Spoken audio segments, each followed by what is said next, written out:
Нас атаковал очень сильный шторм. Индекс инфляции составил 106,9%. Посмотрите на эту мощь, на эту красоту. Привіт, я Роман Спірідонов, і сьогодні коротко про те, що відбувалось у Криму. Інфляція на півострові вища за російську. Це визнали в окупаційному Кримстаті. У минулому році більш за все подорожчали послуги: залізничні перевезення, освіта, медицина та комуналка. Индекс инфляции составил 106,9%. Быстрее, чем в целом по Российской Федерации. К сожалению, да. Ще мінус одна РЛС в Криму. Сили безпілотних систем ЗСУ показали, як знищили у Гвардійському станцію, яка забезпечувала спостереження за повітряним простором. Край, мій рідний край. В Ялті передали музикальний привіт з України. Ансамбль Дідів Морозів на набережній розважав відпочиваючих музикою. І раптом заграв мелодію української пісні, яку виконувала Софія Ротару.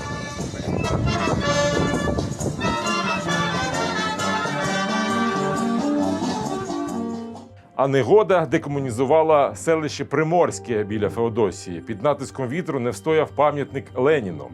На перший погляд стійкий та ґрунтовний, він просто згнив.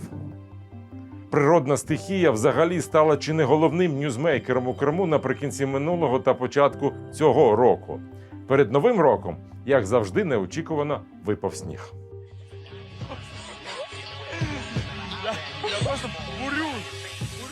Дороги в Ялті перетворилися на неприступні перешкоди.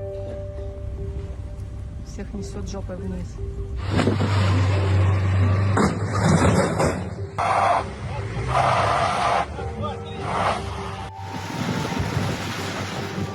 Закінчився сніг, почався шторм. Посмотри! Жесть! Вообще вау! Новорічна стихія перетворила на руїни набережну та пляж Зоряний берег в Орлівці. Змило та засипало піском бетонні укриття, встановлені для захисту від ударів ракет і дронів.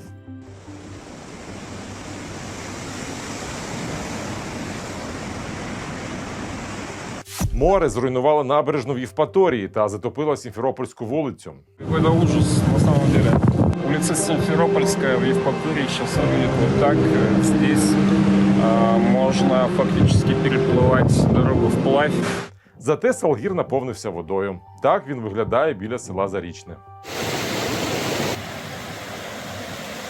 І наостанок рідкісне видовище. Водоспад у Чамцу наче озвірів.